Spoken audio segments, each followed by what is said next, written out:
Welcome to the Rusted Garden Homestead. Today's video is all about seed starting annuals indoor. It'll be a longer video. I'll put in a digital table of contents in the description so you can jump around. But these are 7 annuals that I like starting. I'll also be doing a video in a couple of days on seed starting perennials indoors, and that will be comprehensive too. But let's start with the difference. Perennial plants are plants that can deal with a freeze and a frost. The root systems survive in the ground and they come back the following year. So they can take a good freeze. I'm in Maryland Zone 7. Today is February 6th.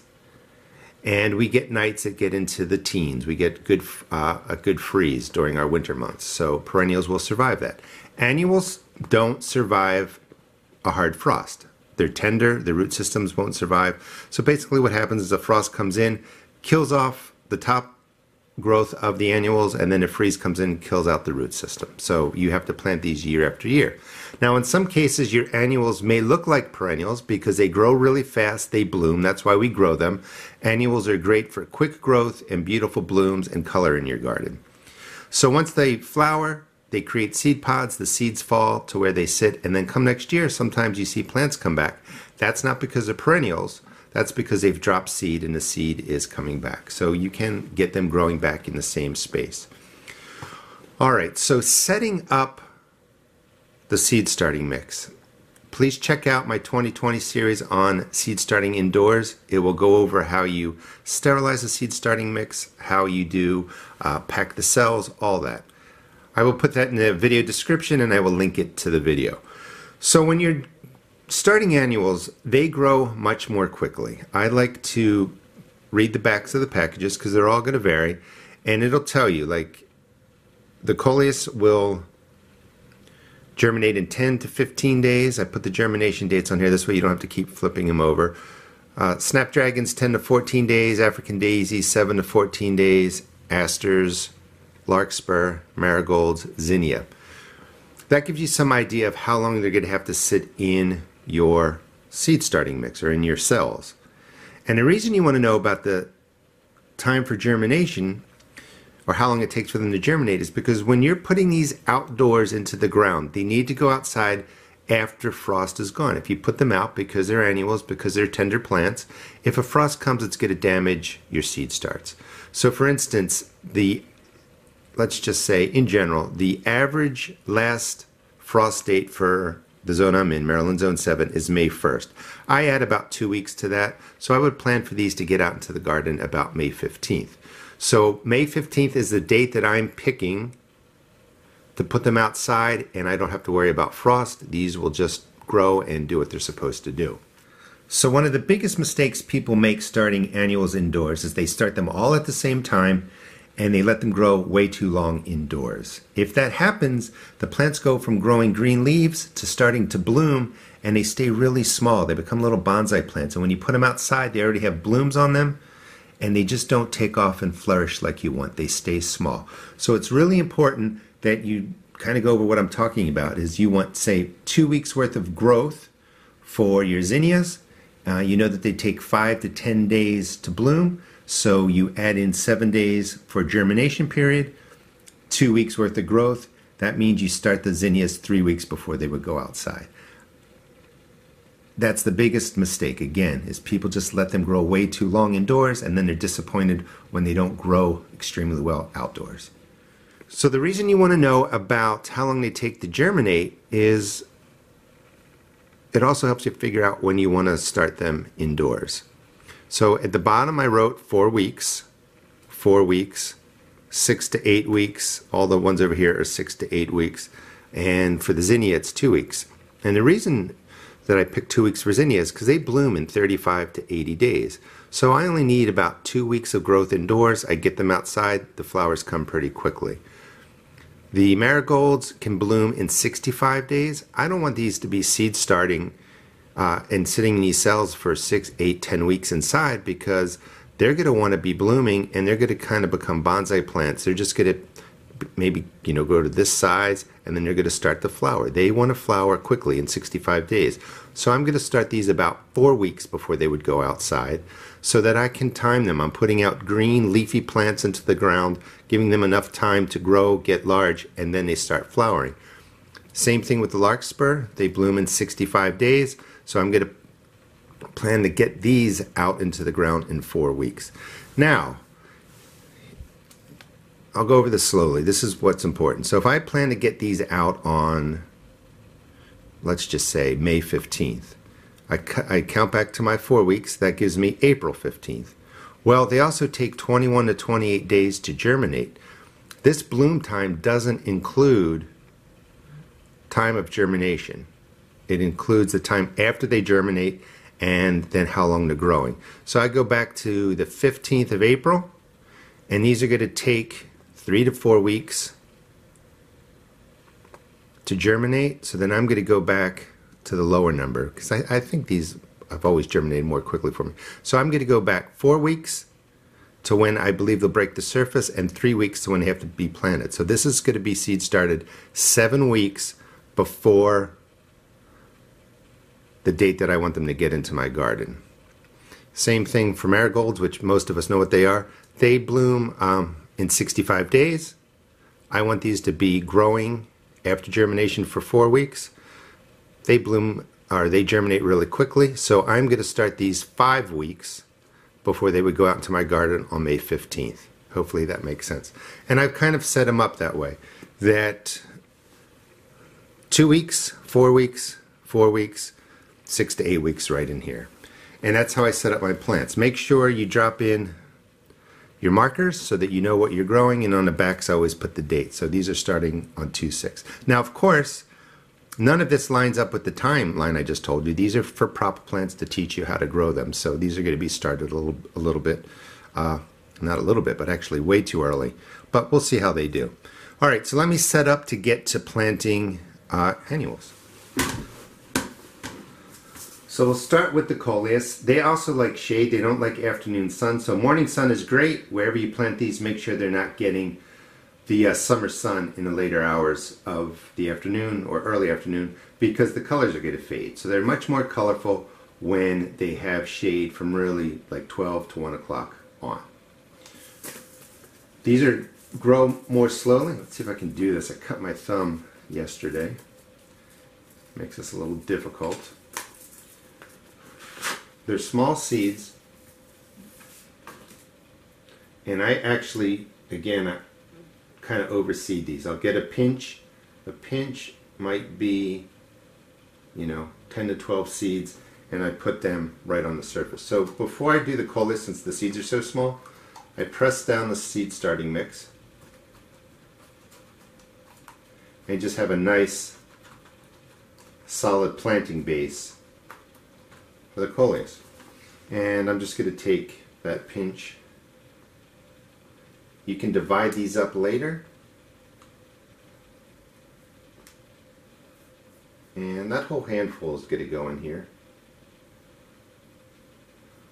I like coleus, saying you don't need to be perfect, just get them in there. I'm going to do another one here, but I won't do that for the video. And then once they're down, just scratch them into the surface. You may encounter some seeds that say on the back they need to be pressed into the surface, they need light to germinate. That's more rare, but just read the seed packet. That's why I like to read them and then right on front here, so it gives me an idea of what I'm doing. I don't have to keep flipping the seed packets over. If you want to check out my seed shop, I also have a annual and perennial mix package. It's a lot of seed packs, perfect for the annual video that I'm doing and perennial video that I'll be doing, and you can get that for about $1 a pack. It's really discounted. Alright, so that's the coleus. And even though they say 25 to 40 days to blooming, that's pretty quick for the coleus. I like to start them even closer to 8 weeks indoors to just start to get them to size and then get them outside. But they're going to take 10 to 15 days to germinate. If I'm picking these to go out May 15th, I would count back to April 15th, March 15th, and then I'd add in about another week for germination to happen.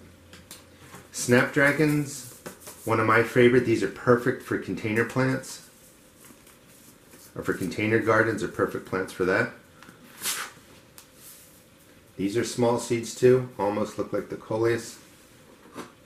And you're just going to take a pinch, and we're going to divide these up. We're also starting the annuals in your standard 6-cell. Because these aren't going to be growing a long time indoors, we're just going to get them germinated, we're going to get some growth on them, and then we're just going to pop them right into the garden. They can stay in these smaller cells. When I grow perennials, they're going to be in here sometimes 10 to 12 weeks. I like using the bigger cells so I don't have to keep potting them up, but I'll talk about that in the next video on perennials. And if you need seed starting supplies, check out my seed shop. I have all of that there. So snapdragons, same thing, small seeds.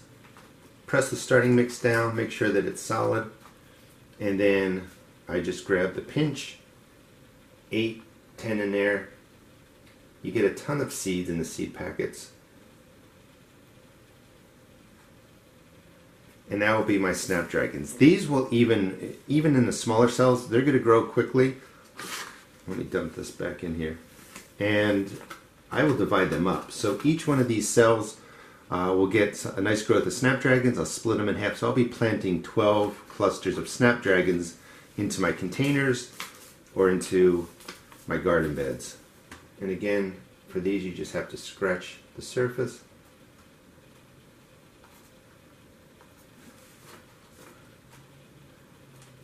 And then press them in. The seed starting mix is all pre-moistened. I go over that in my seed starting series. Asters, beautiful flowers. They do really well here in Maryland Zone 7. They're going to bloom for you in 80 days or so. Again, struggling with my bandage on the finger. So these are a little bit bigger. These are not good. We don't really need to press the surface. And I'm going to put about 2 or 3 seeds into a cell. For these annuals, you're really wanting to grow, I mean, you could thin them down to 1 plant per cell, but I tend to overseed. So 2 or 3 in there, and then you're just scratching them in, make sure they get covered about 1/4 of an inch deep. Don't worry about the depth. Your starting mix is light. They're going to germinate if they're sitting on the surface or you put them down too far. But 1/4 of an inch is a perfect guideline. And then that's when I just cover them up, and then now you press them in. And they're just bigger seeds. They're a little bit deeper than the snapdragon and the coleus. You got 2 or 3 seeds in there.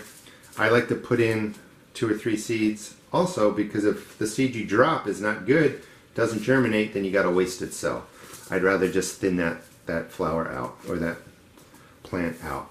African daisies, 7 to 14 days, 50 to 80 days to bloom. Again, these are 6 to 8 weeks before. And these are much larger seeds, and I will go with 2. And that one kind of looks beat up, so I'll go with 3 there. 2, 2, and this is going to save you so much money. I mean, they're going to get to full size. Let's grab this one. And if you're going to buy like the single containers of bigger annuals, it's $2 or $3. If you're buying them in 6-packs, which are hard to find anymore, sometimes it's $3 or $4. It's really worth starting seeds indoors, spending the money in the front end to set up your grow lights, get the supplies. Grow lights will last 10 years once you buy them. You can reuse all the starting cells, and you're going to be successful. So we get those down about 1/4 of an inch and just cover them up. And again, if you want to subscribe, I'll show you how I take care of these, how I fertilize them, how we thin them out, how we get them into the garden. Larkspur, I love. 4 weeks, so if I had that May 15th target date, I would go to April 15th, and these take 21 to 28 days to germinate. So I'd be starting these about 7 weeks before my target date. Larger seeds, taking a pinch, that's 5 to 10 seeds probably per cell. And I mean, you could just do one seed, I guess, if you want, but it's not necessary. When seeds fall, they fall in clusters. That's how nature does it. And plants still come up. They look great. And I would rather have several plants in a space than just one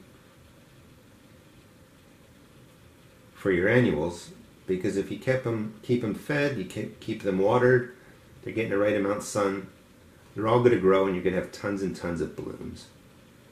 1/4 inch.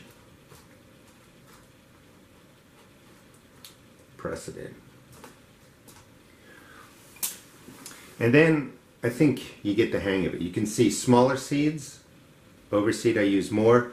They get pressed into the you press the surface down, then you drop them in, scratch them in. Bigger seeds about 1/4 inch. And I would do the same thing with the marigolds and the zinnias. They're bigger seeds, so it would be 2 seeds per. And even with the marigolds, I would not keep more than 2 in there because they do grow really fast. Same with the zinnias. So you could thin them to 1 plant per cell. All right, let me take these off. So they're all labeled, they're all planted, and you get small, tiny, really tiny seeds, medium seeds, and larger seeds. And that's just the variation of how I plant them. And I've been doing that for years. Here are some perennials that I'm growing in different containers. These are Shasta daisies, this is verbena. These were all started. I mean, they look great, and they all get planted. I'll show you that in the next video. Into the smaller cells, I divide them up and I move them into containers. And it works really well. And perennials, like if you went and, by the time this verbena gets outside, it's going to be really large, and that's a $4 to $6 plant from a nursery. All right, so we got the plants in. The next thing you want to do is water them. And I always bottom water. All these cells have holes in the bottom. Anything you plant into needs drainage. You fill this about 1/4 of the way. Let these sit in here. Soak up the water for about 20 or 30 minutes. With practice, you get really good. Like this surface, these are kind of dark because I just made the starting mix. This is starting mix that, let's see if I can show it in here. Sometimes it's hard with the lights, but this is really light up top. That means it dried out, and that's when you know to water. Your seed starting mix will go from a dark brown to a light brown on top because the top's always dry first. Moisture always stays at the lower part of the cell. So after this turns a light brown, in a day or 2 you want to water. It's a good idea to let the surface of your seed starting mix dry for a good day or 2 because that helps manage problematic fungus or molds. Let them dry. And 20 or 30 minutes, if this was all light, the whole top would be dark. You know that it's done. Any excess water you could dump out. We'll talk about feeding in future videos. My seed starting mix is set up with worm castings, just a little bit of worm castings, but you don't need any to start. They're going to grow off the seed itself and from the light for germination. I'm going to take the camera off the tripod and I'll show you how to set these up for growing under the grow lights. After they get a good 2 week of leaf growth, they will get a water-soluble fertilizer that is diluted way, way, way down. Don't overfeed your plants, you can damage them. So once planted, your plants are going to have to go under the grow lights. I highly recommend grow lights. Putting them by a window is not going to work. In theory, because you are seed starting your annual flowers closer to the warm weather periods in your zone, you could move them outside during the day as long as it's about 40 degrees Fahrenheit or warmer, and then move them in at night. The problem is that if the hard rain comes, that can splash the seeds out. It can cause a problem, fill up your trays. So I do recommend grow lights. Check out the linked playlist for seed starting indoors. I'll go over in detail about the lights and all that. But I just wanted to say, when you're seed starting, initially the light should be 1 to 3 inches above your seed starts. You can see that these are actually cool weather crops. They just broke the surface. The other question I get is, do I have to leave my lights on before they germinate? And the answer is yes. If your plants germinate and you miss that germination by 24 hours or sitting in darkness for 24 hours, they think they're still in the soil. They grow tall, thin, they get lanky, and they're sickly looking because they're stretching for the light. You want them met. As soon as they break the surface, you want them met by the light. So turn your lights on before germination. Now with the annuals, they will, sometimes take 21 days to bloom. That means you don't have to, turn the lights on maybe for the first 10 days, but turn them on well before the germination period that's on the seed packet. And again, if you're doing Shasta daisies, they take 7 days. Larkspur takes 21, so in theory you really should turn the lights on right away. Again, it's a big mistake people make. They miss the germination period by trying to save a little bit of money by turning the lights on once the seeds appear. So you want them under the light setup like this, with the lights being on 16 hours. Intense light is the key, and it'll be off for 8 hours. And once they break the surface, my plants stay under here 10 to 14 days. And then I move them over to the other side of the grow station where the lights are taller. When your plants are bigger, they don't need as much light. The lights stay on over there 12 to 14 hours, and they do really well. Over time, when they get even bigger, I transition them up towards the window and I begin acclimating them outdoors. So this is the general setup that I use for starting all my plants. It works extremely well for annuals. I highly recommend trying to grow some annuals. It'll save you money, it's a lot of fun, and there's just something more rewarding about planting your little transplants outdoors and watching them bloom into beautiful flowers. Thanks for watching, and please check out my seed shop at therustedgarden.com.